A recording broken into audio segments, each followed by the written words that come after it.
Novos documentos apontam que Jair Bolsonaro recebeu pessoalmente o segundo pacote de joias trazido ilegalmente pela comitiva brasileira da viagem feita em outubro de 2021 à Arábia Saudita. O conjunto inclui relógio, par de abotoaduras, anel, caneta e uma espécie de rosário islâmico, tipo um terço, assim. E estaria atualmente no acervo pessoal do ex-presidente. O valor estimado é de, no mínimo, R$400 mil. Um recibo, obtido pelo jornal Estado de São Paulo e também pela Band, mostra que o pacote foi entregue no dia 29 de novembro do ano passado, no Palácio da Alvorada e visualizado por Jair Bolsonaro. Ele é assinado pelo funcionário Rodrigo Carlos dos Santos. Ao Estadão, o então ajudante de ordens e faz tudo de Jair Bolsonaro, o tenente Mauro Cid, afirmou que o estojo está no acervo privado do ex-presidente. O conjunto teria sido catalogado e embalado na mudança. Eu queria saber se o senhor sabe o paradeiro daquele segundo pacote. Deve estar no acervo privado dele. Do próprio presidente. É. E isso significa que provavelmente ele levou pro Estados Unidos, tá ali com ele. Não sei, é porque está no acervo privado. O que ele levou, realmente eu não sei. Ou tá na Vivendas da Barra, de repente, sei lá. ser. Mas não tá em Brasília. Muito provavelmente não está em Brasília. Antes, as joias trazidas pelo então ministro Bento Albuquerque ficaram por um ano nos cofres do Ministério de Minas e Energia e, ao entrarem no Brasil, não foram declaradas à Receita Federal. Elas vieram no mesmo voo do outro conjunto da marca Chopard, com colar, brincos, relógios e anel. Tudo isso avaliado em R$16,5 milhões e foi apreendido no aeroporto de Guarulhos, na Grande São Paulo. As joias retidas seriam para a ex-primeira-dama Michele Bolsonaro e mesmo após as diversas tentativas do governo, não foram liberadas. Bom, esclarecendo, acervo privado não é um eufemismo para pegou para ele. Embora, de certa maneira, a gente possa considerar que sim. O acervo privado são aqueles presentes que não interessam ao Estado, né? Uma estátua do Bolsonaro entalhada em madeira, um quadro horroroso que alguém fez dele, uma camiseta da seleção da África do Sul que foi dada de presente a Dilma Rousseff na ocasião da Copa do Mundo. Esses são presentes pessoais, geralmente coisas de pequeno valor. Então os presidentes possuem esse acervo pessoal, coisas que eles levam. Aliás, o Lula levou muita coisa. Quando deixou a presidência, a Dilma a mesma coisa. Algumas até ele teve que devolver. Vinhos que passavam do valor enfim, obras de arte que não eram presentes pessoais, mas presentes para o Estado brasileiro. Então, isso existe. Não é necessário dizer que uma caixa de joias de R$400 mil, com um relógio caríssimo, uma caneta idem e um rosário idem 2 vezes, não é um presente pessoal para Jair Bolsonaro, e ainda que tenha sido essa a intenção do rei da Arábia Saudita, nós aqui no Brasil temos regras muito claras de que um presidente não pode embolsar esse tipo de presente. Bolsonaro sabe disso, tanto é que ele mentiu, agora a gente pode afirmar com letras garrafais que ele mentiu no último fim de semana, quando em um evento da direita americana, havia até ironizado esse escândalo todo, dizendo que estava sendo crucificado por um presente que não pediu e não recebeu. Recebeu porque está lá documentado no Palácio da Alvorada, inclusive assinalado no quadradinho visualizado. Visualizado, no caso, não é pelo funcionário do Alvorada que recebeu, é pelo destinatário. No caso, o presidente da República. Então, essa caixa que a gente achava que havia adormecido por um ano no Ministério das Minas e Energia e talvez continuasse lá, o que já era escandaloso, agora a gente sabe que está sob posse do ex-presidente. O que a gente tem aí é uma corrupção documentada, coisa rara. Corrupção com assinatura de funcionários diretamente ligados a Jair Bolsonaro. É um escândalo do qual o presidente não sairá tão fácil, até porque ele mentiu a respeito do assunto quando disse que não sabia, que não tinha conhecimento, que não era com ele e que não tinha recebido. E tudo isso reforça a hipótese, cada vez mais provável, de que o que esteja diante de nós seja exatamente isso. O Planalto se movimentando para que o presidente e sua esposa pudessem embolsar também esse jabaculê milionário. a joia da coroa, literalmente, né? A caixa muito mais valiosa, que eram as joias destinadas a Michele Bolsonaro. É tudo bastante deprimente, é tudo bastante rastaquera, mas vale muito dinheiro essa corrupção aí, mais uma, né?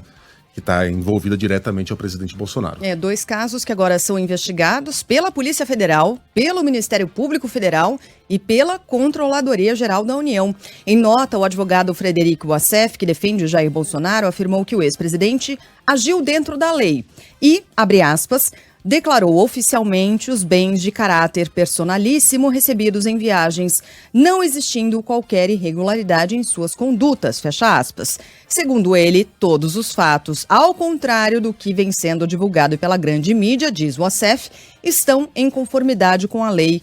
Estão tirando certas informações de contexto, olha o tal do contexto aí, ó. Estão tirando certas informações de contexto, gerando mal-entendido e confusão para o público. Não há confusão nenhuma, o caso é claríssimo. Há documentos. Há documentos, não há nenhum contexto para que esse caso seja tirado. Aliás, há um contexto que a gente gostaria de conhecer, que é por que a Arábia Saudita ofereceu presentes tão caros e tão vultuosos a Jair Bolsonaro e sua esposa. Ontem a gente falava sobre esse assunto. Nem Donald Trump, nem Melania ganharam presentes tão caros.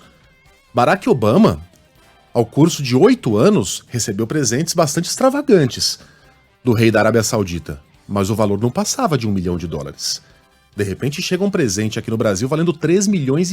Por quê? A gente não vai conseguir essa resposta do rei árabe, do rei saudita, porque ali a gente está tratando de uma ditadura teocrática. Ele não deve explicações a ninguém. Ele é o dono do país. Deveria dever. Mas ninguém ali vai perguntar por que o senhor foi pra lá? O cara é decapitado na hora. Então é por aqui que a gente vai ter que investigar. Mas sim, falta esse contexto aí, o que pode, na verdade, piorar a situação do presidente, não amenizar o caso todo.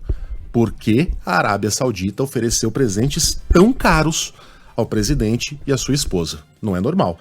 Nem entre presidentes americanos, tá? O que os Estados Unidos negociam com a Arábia Saudita por ano é o equivalente ao PIB do Brasil inteiro. E não existe essa prática de dar presentes tão caros para a primeira-dama americana. Por que aqui no Brasil, sim? Aí tem outros elementos aqui, né, desse contexto. Por exemplo, em dezembro de 2021, o então secretário da Receita Federal, José Tostes, foi demitido do cargo pouco mais de um mês depois da apreensão dessas joias que seriam destinadas à ex-primeira-dama Michele Bolsonaro. À época, ele foi substituído por Júlio César Vieira Gomes. Guarda esse nome. O Júlio César Vieira Gomes, ele ganhou um cargo em Paris, daqueles, né, de altíssimo nível, um dia depois de enviar um ofício tentando recuperar o conjunto em 29 de dezembro do ano passado, de 2022. Antes mesmo da demissão de Tostes, o governo Jair Bolsonaro já havia tentado reaver as joias pelo menos 4 vezes, todas sem sucesso. Por meio de nota, o Júlio César Vieira negou ter feito qualquer tipo de pressão para a liberação do conjunto, afirmou que ao acionar o então emissário enviado pelo ex-presidente, a intenção era informá-lo da situação e que nada ocorreria naquela data. O Júlio César Vieira disse ainda que o objetivo era de que as joias fossem encaminhadas para a documentação histórica do Brasil.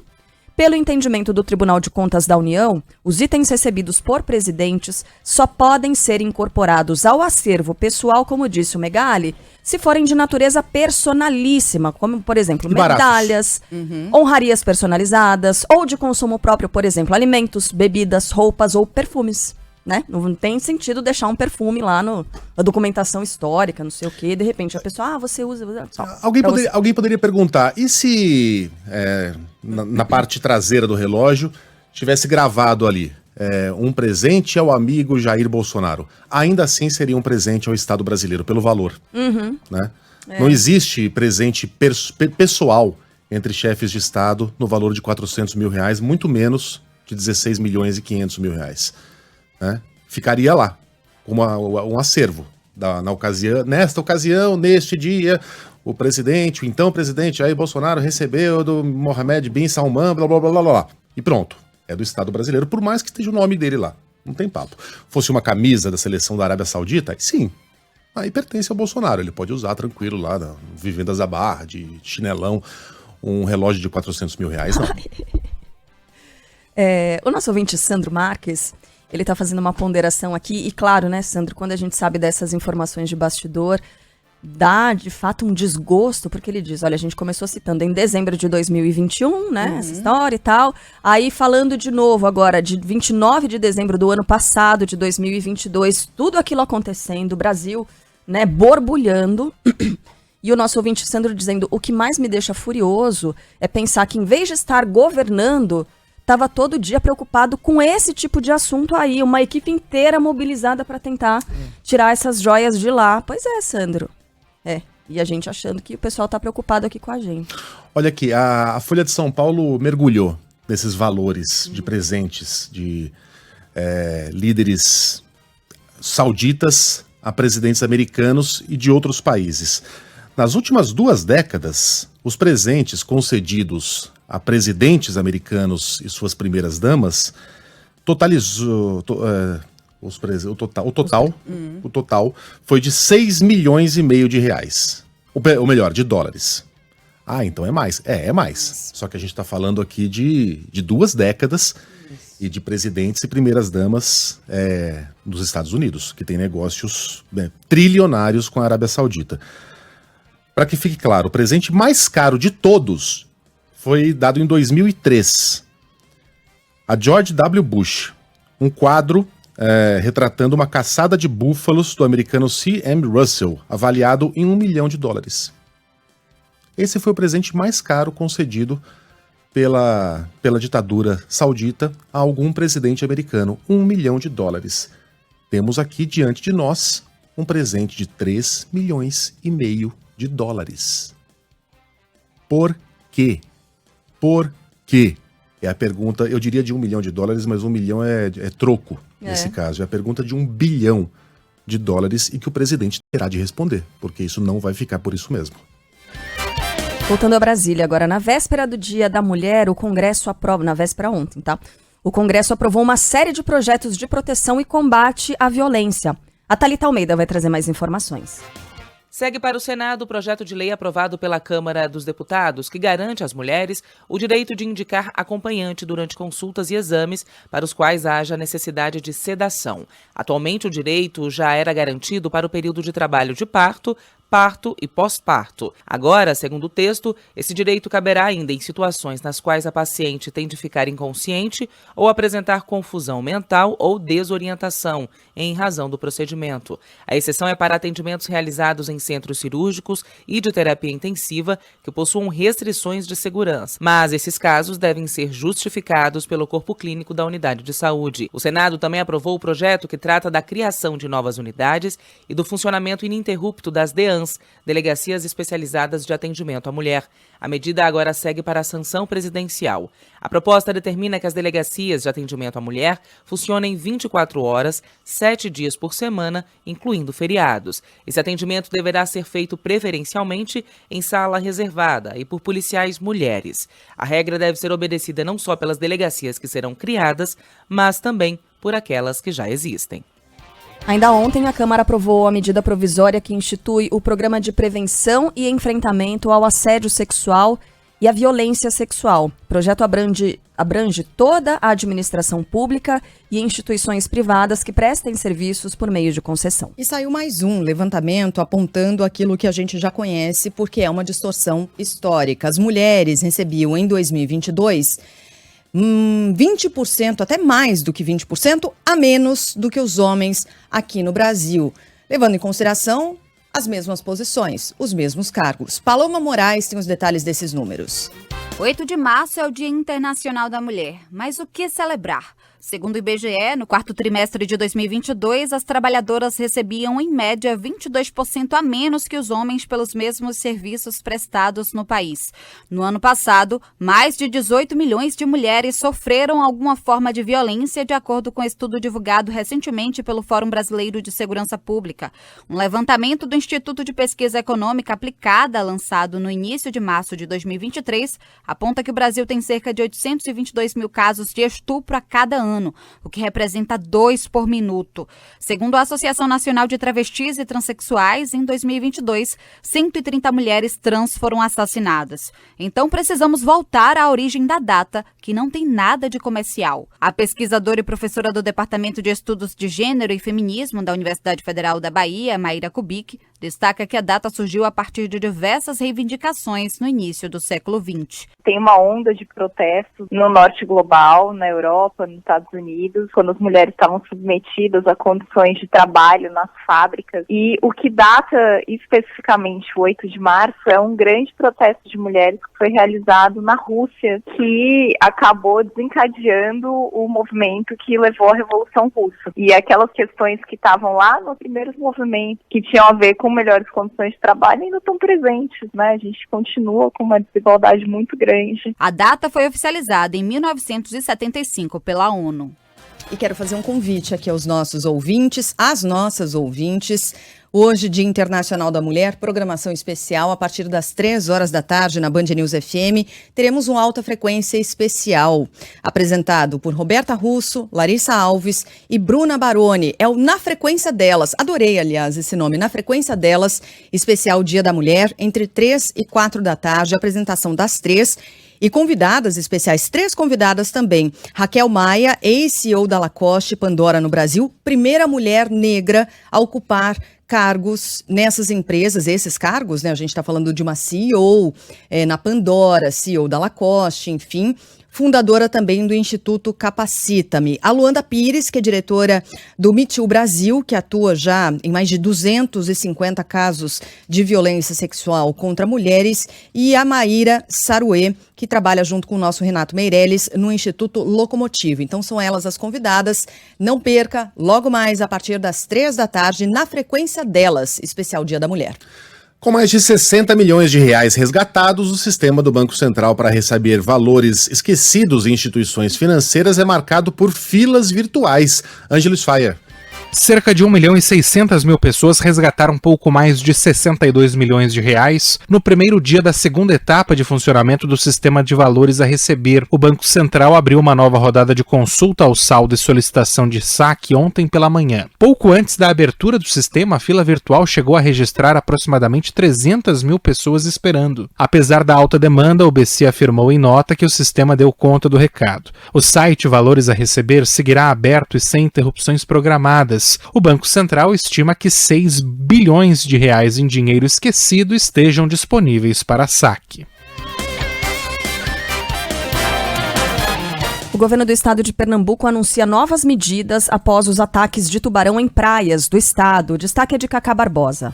A governadora de Pernambuco, Raquel Lira, anuncia a realização de concursos públicos para recompor o quadro do Corpo de Bombeiros e reforçar a fiscalização nas praias um dia depois do terceiro ataque de tubarão em 2 semanas no Grande Recife. Ontem, após reunião com prefeitos dos 14 municípios da região metropolitana do Recife, no Palácio do Campo das Princesas, sede do governo do estado, ela reconheceu a deficiência no efetivo da corporação. O problema do Corpo de Bombeiros, da falta de efetivo, que já atinge Pernambuco há muito tempo. A gente está estudando a recomposição dos quadros, mas precisa haver concurso público. A gente não consegue suprir isso de imediato. O Corpo de Bombeiros, o GTA, o Grupamento Aéreo, tem feito a sua parte. A gente vai, sim, abrir concursos novos, mas o que a gente precisa também é do apoio dos municípios para cumprir o seu papel. Outra medida anunciada por Raquel Lira é a reincorporação da Universidade Federal Rural de Pernambuco ao CEMIT, o Comitê Estadual de Monitoramento de Incidentes com Tubarão. A instituição estava fora desde 2015 e, desde então, as pesquisas sobre o tema não tiveram continuidade. Nas áreas onde os tubarões costumam aparecer, há placas de alerta, mas algumas estão com mensagens apagadas. E o barco, que era usado para o monitoramento das espécies, está parado sem nenhuma utilização.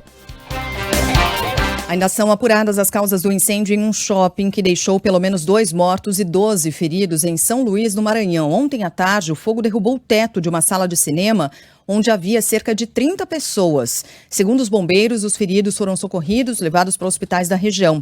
Durante a noite, uma mulher foi encontrada sem vida ali sob os escombros. E no começo dessa madrugada, uma outra vítima foi encontrada. As buscas continuam e a perícia foi chamada para esclarecer o que provocou esse incêndio.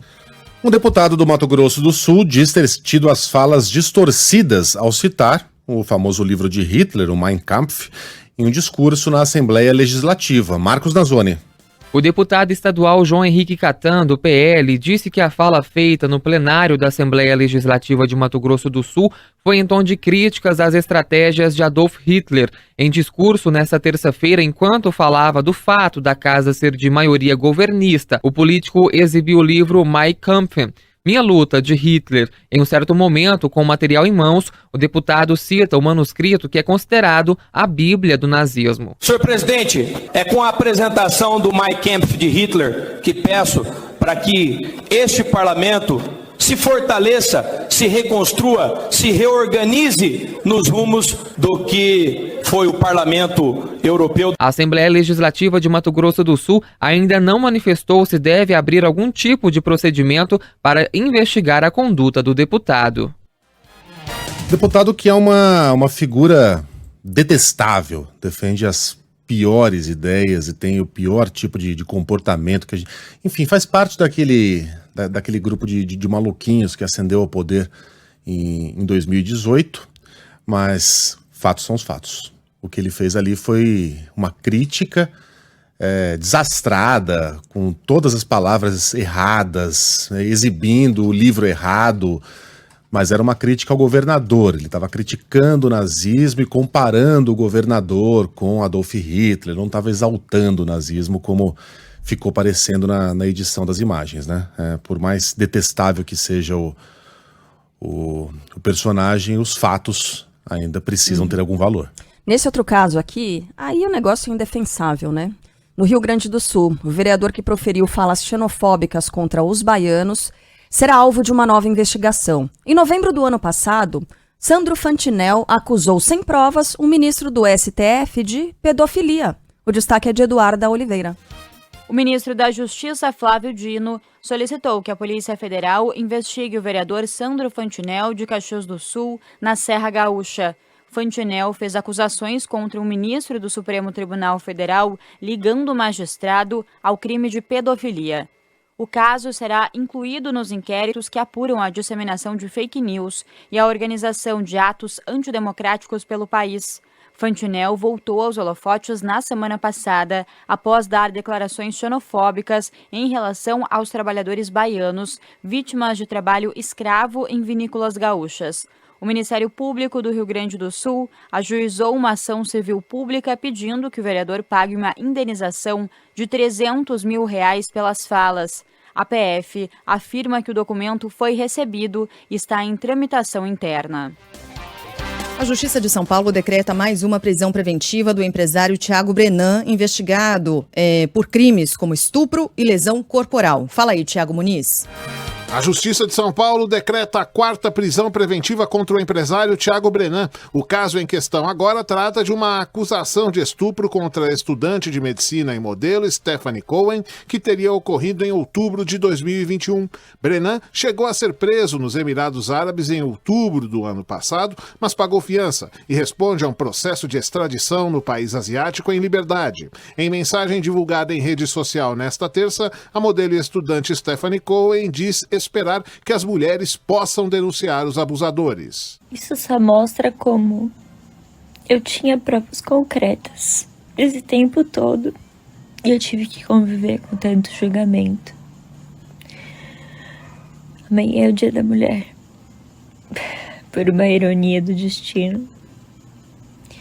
E eu espero que outras mulheres possam simplesmente denunciarem seus agressores, seus abusadores, porque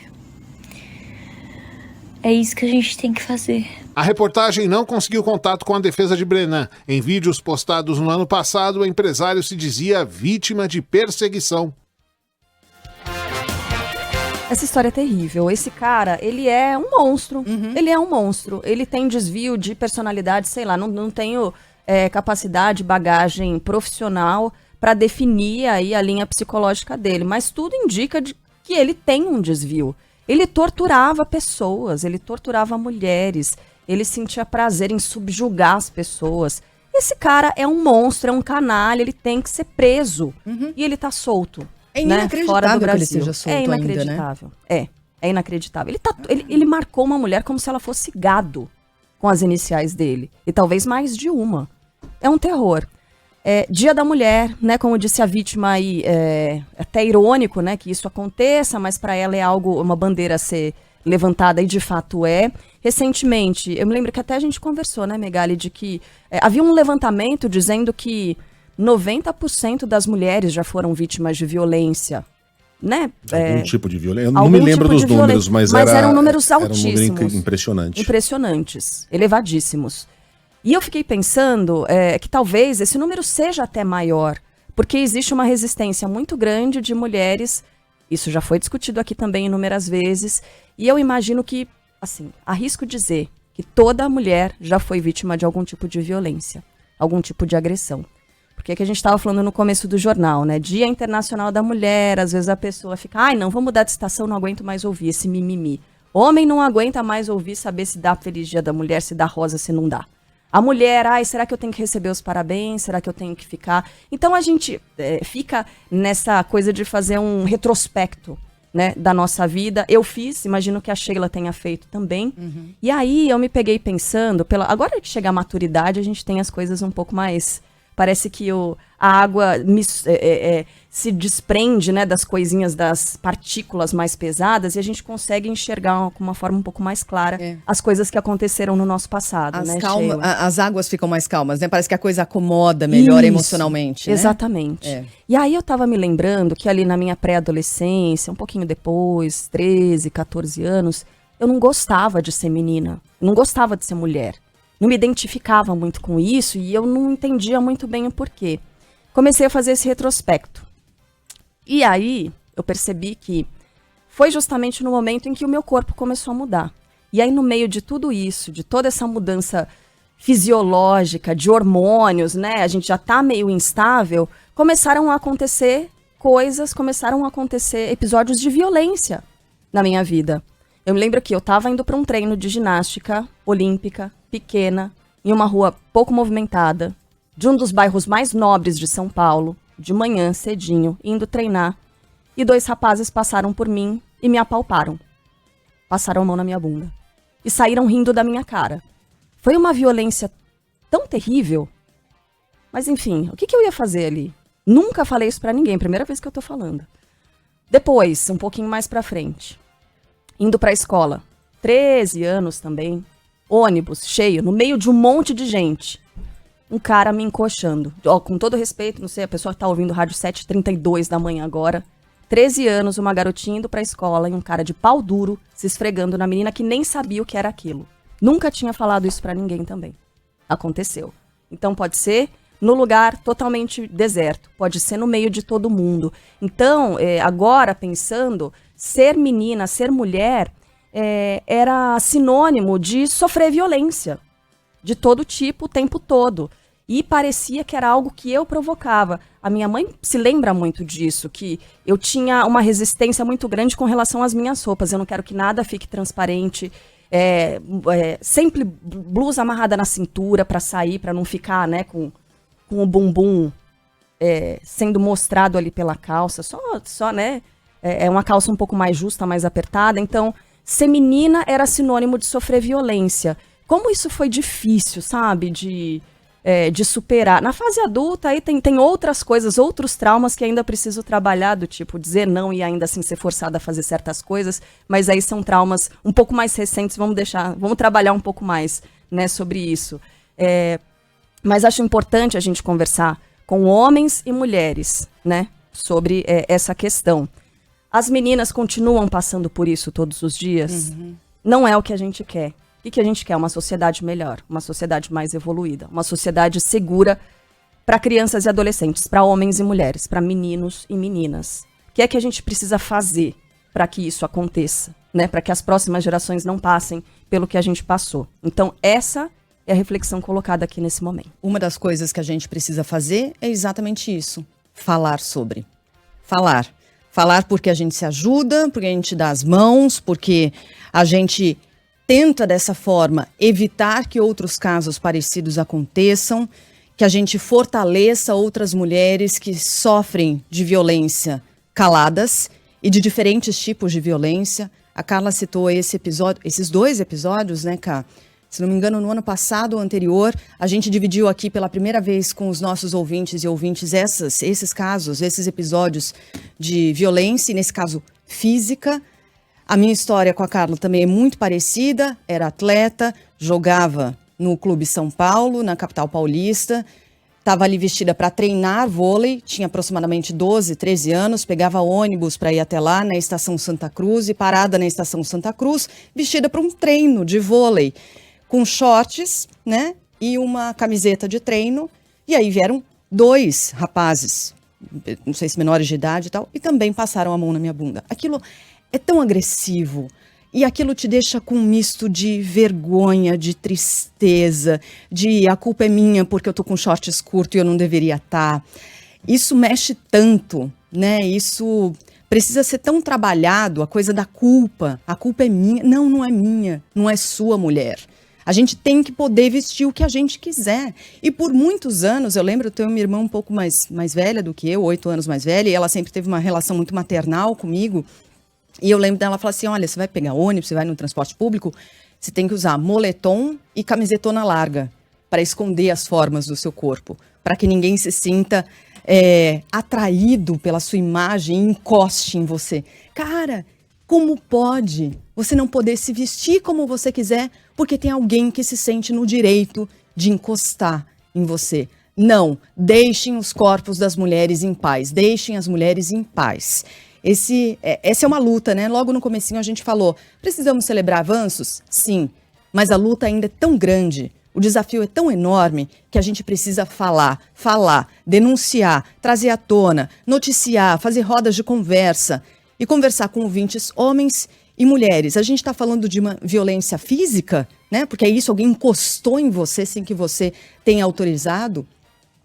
Mas a gente está falando também das violências diárias, daquelas graves, de mulheres que morrem, vítimas de feminicídio, das mulheres que apanham caladas dentro de casa, porque a violência doméstica é uma praga ainda, sofrem nas mãos dos seus companheiros, mas a gente está falando daqueles pequenos assédios do dia a dia, daqueles pequenos sinais de machismo, daquelas pequenas... É tão subliminar às vezes... Né? E fala, não, eu não tô sendo machista. Não, isso aqui não foi... Não, mas não é porque você é mulher. Estejamos atentas e vigilantes em relação a isso. Isso é uma coisa que precisa mudar. E isso ainda precisa mudar. Essa violência de todos os dias um pouquinho, que sempre tem... Tirou de contexto, é o tal do tirou de contexto também. Isso é importante também que a gente diga, porque a misoginia de hoje, o machismo de hoje, pode virar um feminicídio amanhã. Gente, obrigado por compartilhar essas histórias com a gente, com os nossos ouvintes. É difícil, viu? Vou te dizer que é difícil. Agora, como eu disse, a maturidade traz coisas pra gente, né? E uma dessas coisas é a tranquilidade de conseguir olhar pra trás e enxergar o que isso provocou em mim e saber que a gente é voz de outras pessoas que estão passando também. Tem muita gente mandando mensagem e agradeço a todos os ouvintes que estão escrevendo para cá, homens e mulheres, mulheres que passam por isso e homens dizendo, eu tenho uma filha de 10, outra de 13 anos, eu não acredito que esse tipo de coisa acontece, não consigo imaginar isso acontecendo com a minha filha, infelizmente ainda é realidade, né? Vamos tocar a vida? Vamos em frente. Vamos falar do Anderson Torres ou a gente deixa para falar mais tarde dele? Agora 7h38. Eu sugiro que a gente vá pro Milton Neves. Então vamos pro Milton Neves. Bora. Mais tarde a gente volta a falar então do Anderson Torres. A gente vai voltar a falar também sobre o MST desocupando fazendas da Suzano Papel e Celulose invadidas na Bahia. Tem muito ouvinte que cobra, né, a gente sobre esse tema. Sim. Sobre a punição à torcida do Flamengo, depois daquela selvageria do fim de semana. Tem bastante assunto pra gente tratar aqui. Mas vamos com ele. Vai, cabeção!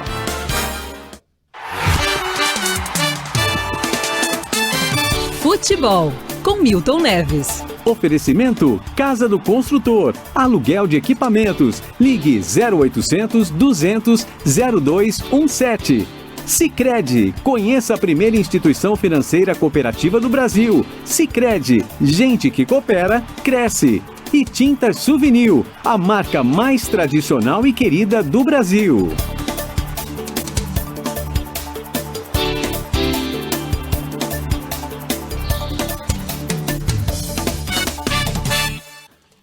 Fala, Milton, bom dia. Oi, São Paulino sofredor Megali, Luiz Guilherme Megali, é isso aí, Carla Bigato, Oiê. abraço também para nossa primeira ministra. Oi, Milton. Sheila Magalhães, hein? E ontem, Champions League rolou legal, e estão querendo operar a Lusa do Canindé de novo, vou explicar. Bem, gente, eu repito que a Portuguesa de Desportos, o Atlético Mineiro e a antiga União Soviética foram os times mais roubados da história do futebol do mundo de todos os tempos. E agora a Lusa, milagrosamente, na última rodada, escapou da segunda divisão. Ela que vem numa difícil recuperação, inclusive financeira. Agora o São Bento de Sorocaba entrou na justiça no TJD, querendo a eliminação da Lusa e a permanência na primeira divisão no ano que vem do São Bento de Sorocaba, alegando que a Portuguesa errou numa sede de jogo. Tudo sobra para a Portuguesa. Vamos ver o que a justiça determina, e eu gosto tanto da Lusa do Canindé que eu sou parcial. Tomara que ela continue na primeira divisão. Já o Benfica parece que está jogando de novo com Zé Augusto, Eusébio, Coluna, Torres e Simões, Cavém de lateral direito, Germano e Cruz na área, Hilário de lateral esquerdo e Costa Pereira no gol. Era praticamente a seleção de 66 que a Portugal fez com o Otto Glória, o brasileiro, a melhor campanha de sua vida. Benfica ontem espetacular, hein? Grande abraço para vocês e até amanhã.